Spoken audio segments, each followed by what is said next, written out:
Aujourd'hui, nous allons réaliser un porte-parfum en bronze. Pour ceci, vous avez besoin de pâte de bronze, de pâte polymère, d'un rouleau, de réglettes d'épaisseur, d'une lame et d'une plaque en acrylique.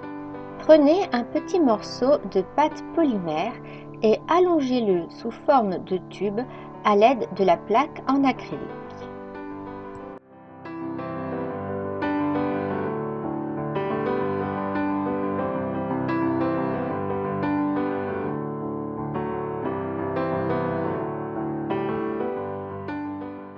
Le cylindre doit faire un diamètre de 1 cm et une longueur d'environ 5 cm.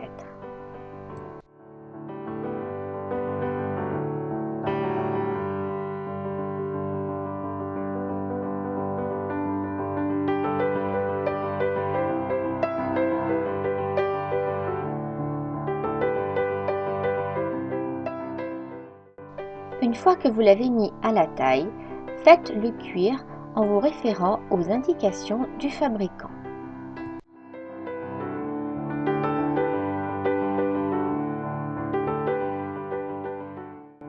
Une fois cuit, recouvrez le cylindre de polymère à l'aide d'un papier non adhésif, ici une feuille de téflon.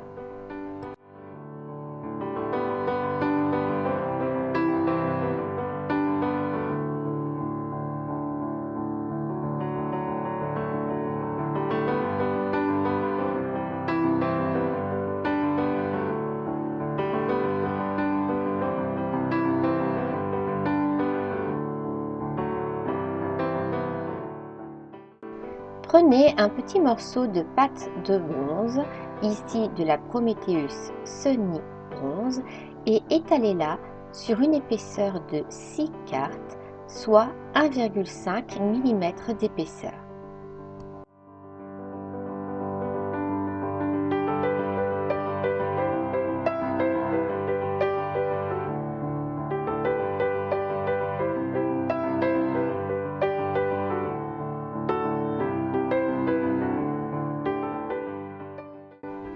Recoupez-la à la taille et entourez avec le cylindre de polymère recouvert de feuilles téflon.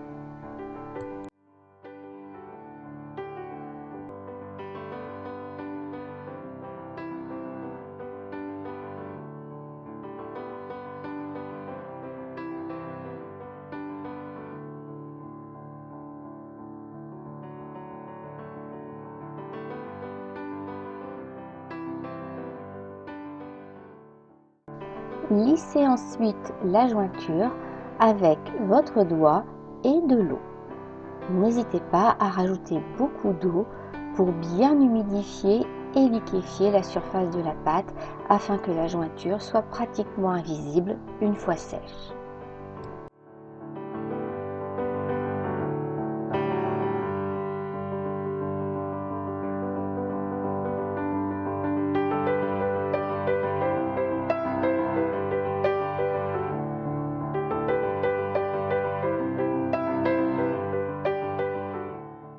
Puis, faites sécher.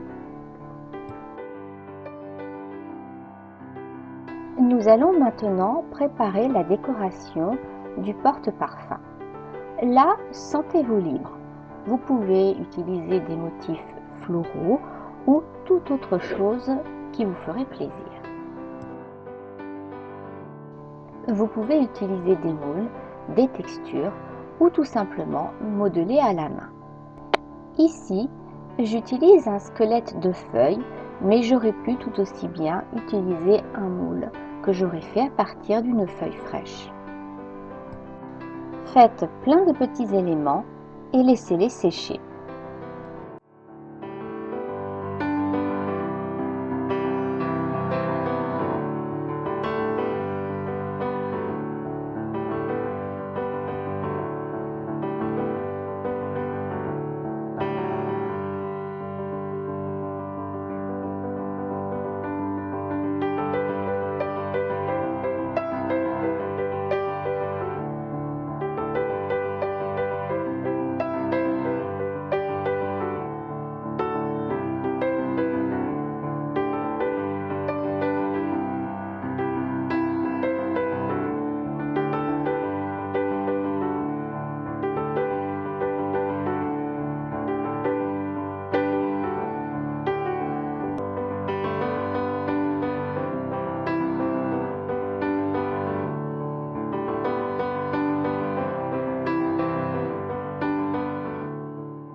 Si vous le souhaitez, vous pouvez également intégrer des cubiques zirconia ou des corindons ou des spinels à vos pièces moulées. Dans ce cas, pensez à bien les enfoncer pour qu'ils ne sortent pas après la cuisson.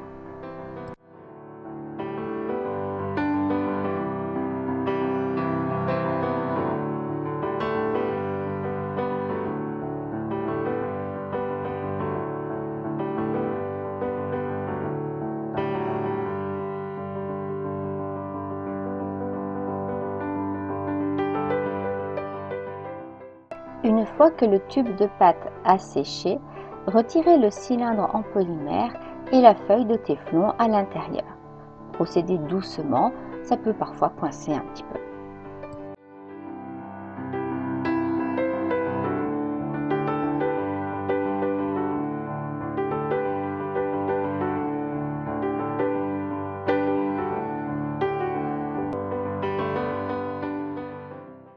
Nous allons maintenant passer aux finitions. Tout d'abord, frottez sur du papier abrasif les deux extrémités du cylindre en pâte afin de les aplanir.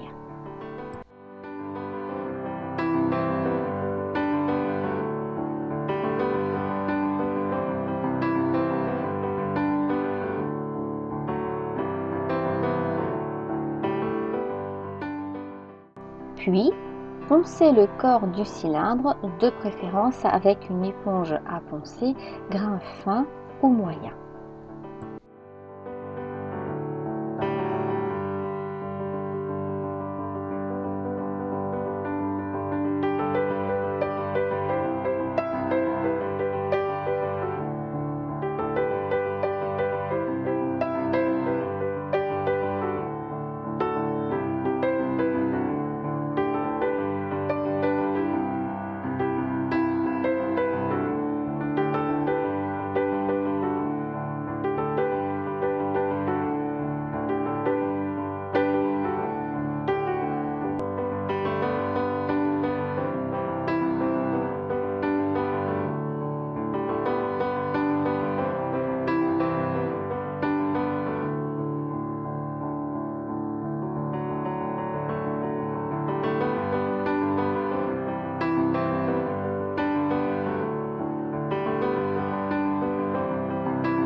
Nous allons maintenant séparer le corps et le capuchon du porte-parfum.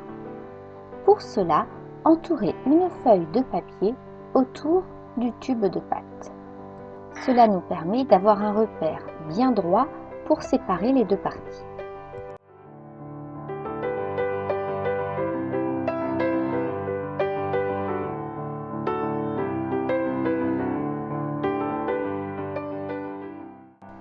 À l'aide d'une lame, sciez doucement tout autour du tube en gardant bien le papier pour repère jusqu'à ce que la marque soit assez profonde.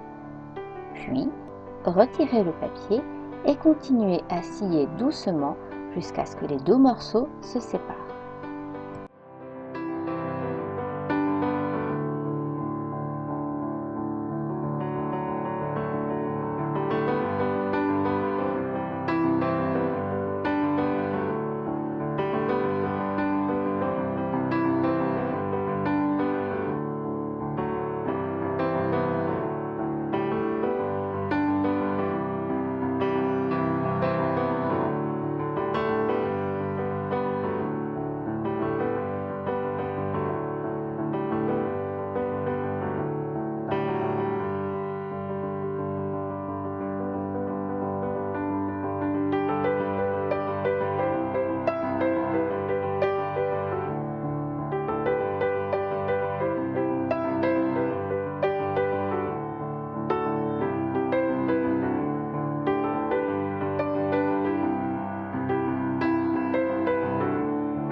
Replacez les deux morceaux l'un contre l'autre et faites une marque afin de respecter l'assemblage une fois cuit.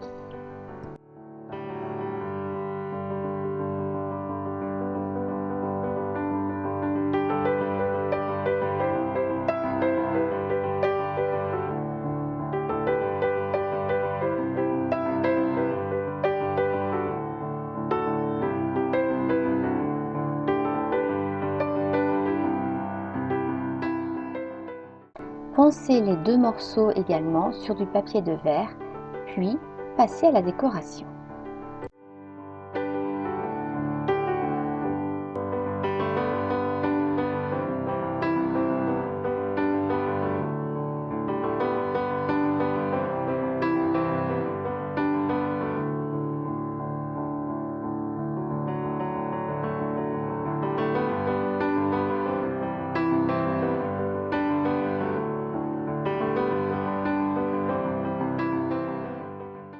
Les pièces de décoration étant sèches, il va falloir les placer sur le tube.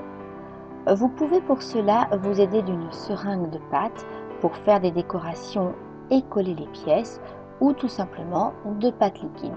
De mon côté, je préfère la seringue, la pâte est un petit peu plus collante.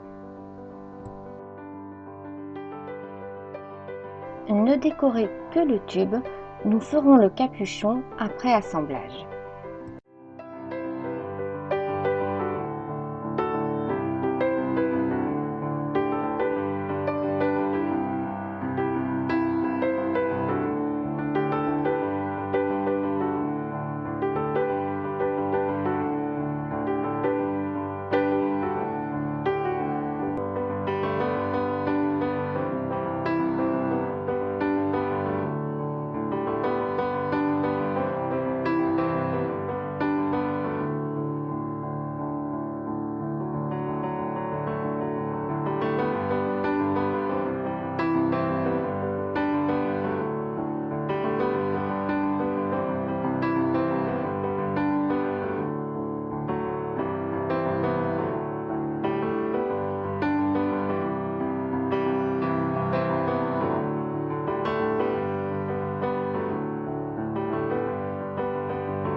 Nous allons maintenant fabriquer le système de fermeture. Pour cela, nous avons besoin de 4 œillets, 2 petits et 2 un peu plus grands. Vous pouvez soit les acheter, comme les 2 déjà faits que vous voyez à présent, soit les fabriquer à l'aide de fils de bronze de diamètre 0,8 mm. Vous pouvez utiliser une pince coupante et une pince ronde pour les fabriquer.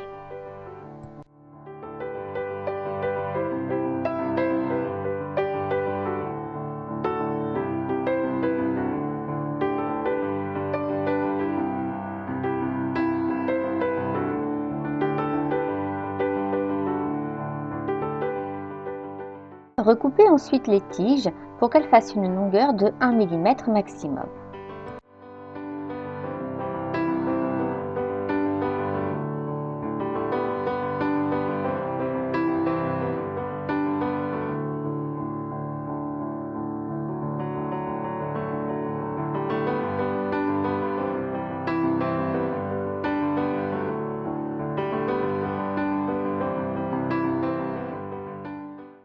Reprenez le tube sec et décoration sèche afin de marquer l'emplacement des œillets.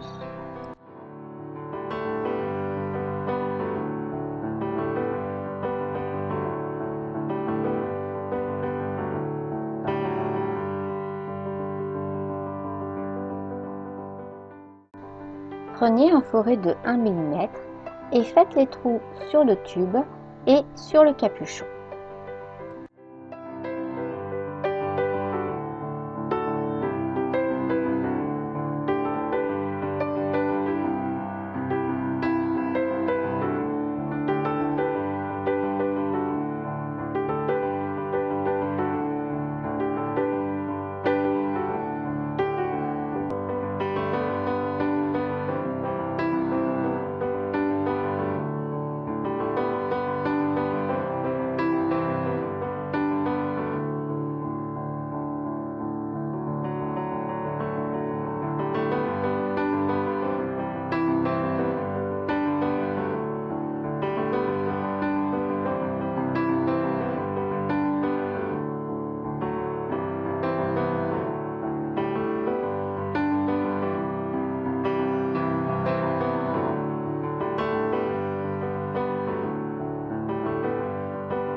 Prenez ensuite une seringue de pâte et déposez de la pâte à l'intérieur de chacun des trous avant d'y placer les œillets. Les œillets du capuchon doivent être passés horizontalement afin de faire glisser la chaîne à l'intérieur, alors que les œillets du corps du tube seront placés verticalement juste pour accrocher la chaîne. Une fois que vous avez enfoncé les œillets, lissez tout autour à l'aide d'un pinceau légèrement humide.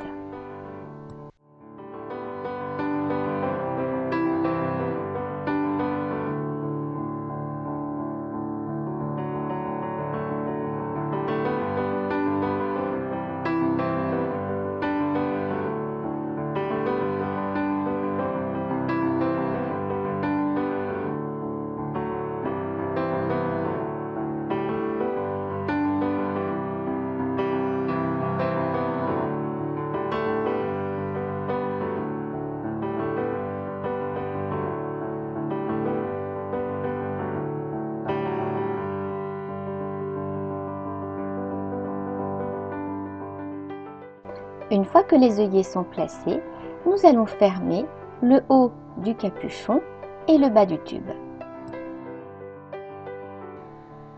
Étalez de la pâte sur une épaisseur de 6 quarts, soit 1,5 mm d'épaisseur.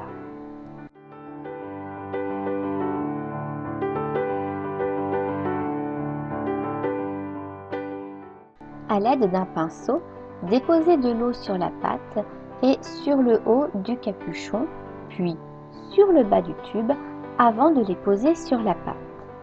Puis, découpez autour à l'aide d'un scalpel.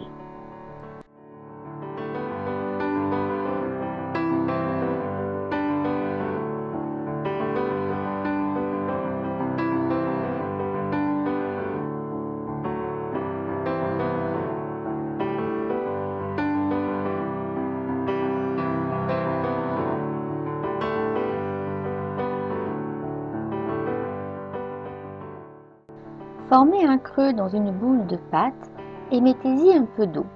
Lissez avec le pinceau pour faire une espèce de pâte liquide assez épaisse, comme une barbotine. À l'aide de cette barbotine, lissez la jointure à l'intérieur du tube et du capuchon afin de la consolider.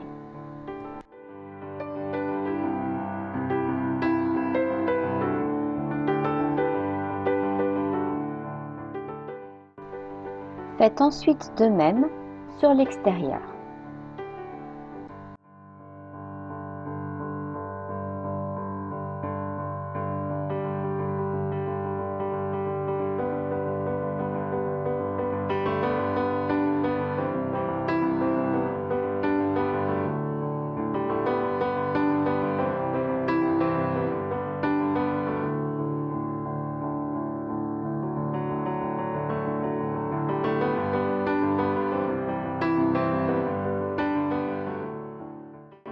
puis faites sécher. Une fois sec, faites les dernières finitions à l'aide d'éponges à poncer. Enlevez toutes les traces de jointure et d'excédent de pâte.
Nous allons procéder maintenant à la décoration du capuchon.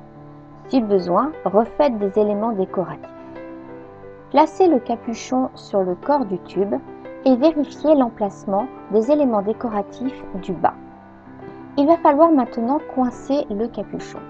Pour cela, nous allons utiliser 2 feuilles plus grandes que les autres qui le maintiendront une fois porté. Collez les feuilles uniquement sur le corps du tube et non sur le capuchon. Faites de même de l'autre côté. Ajoutez enfin les éléments décoratifs sur le corps du capuchon, puis laissez sécher.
Une fois que toute la décoration est terminée, refaites de la barbotine et lissez l'intérieur du tube pour faire disparaître toutes les jointures et les traces avec les œillets.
Laissez sécher, puis passez à la cuisson.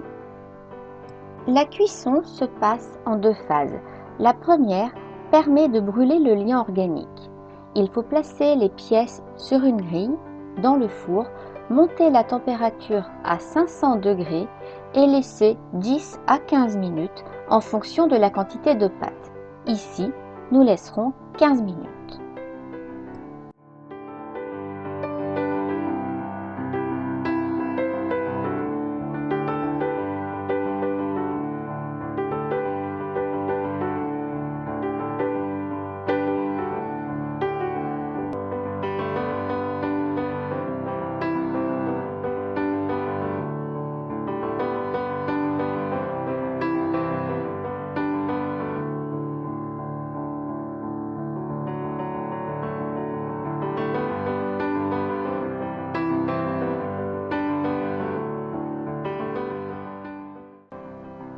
Une fois que le liant organique a brûlé, nous allons pouvoir passer à la deuxième phase de cuisson.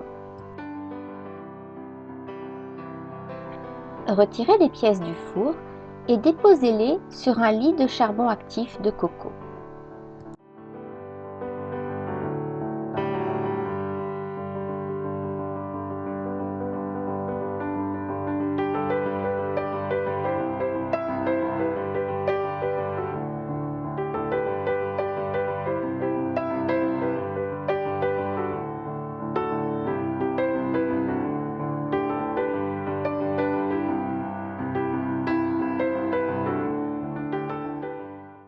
Protégez ensuite les pièces du contact du charbon à l'aide d'un conteneur en inox plus petit. Puis, recouvrez le tout d'un lit de charbon de coco actif, mettez le couvercle et procédez à la cuisson.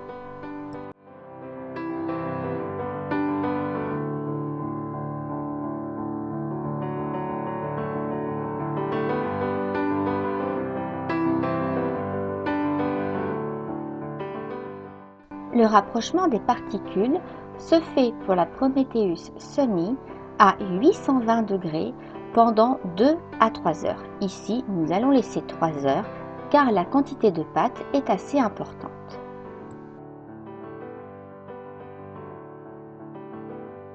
Une fois la cuisson terminée, retirez le conteneur du four et laissez refroidir avant de l'ouvrir.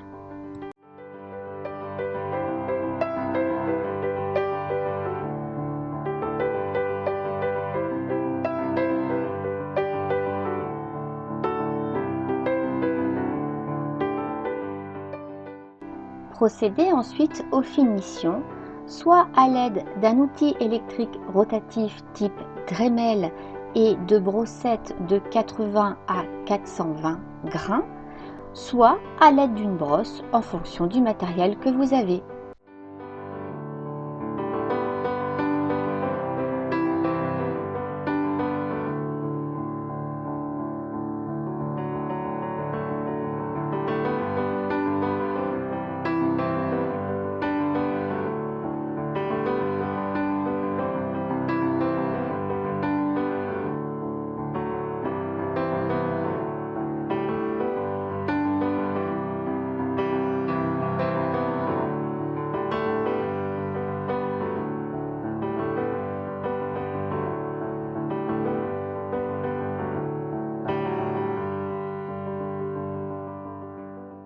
Faites passer la chaîne par les œillets du capuchon de chaque côté, puis accrochez-la sur les œillets du tube.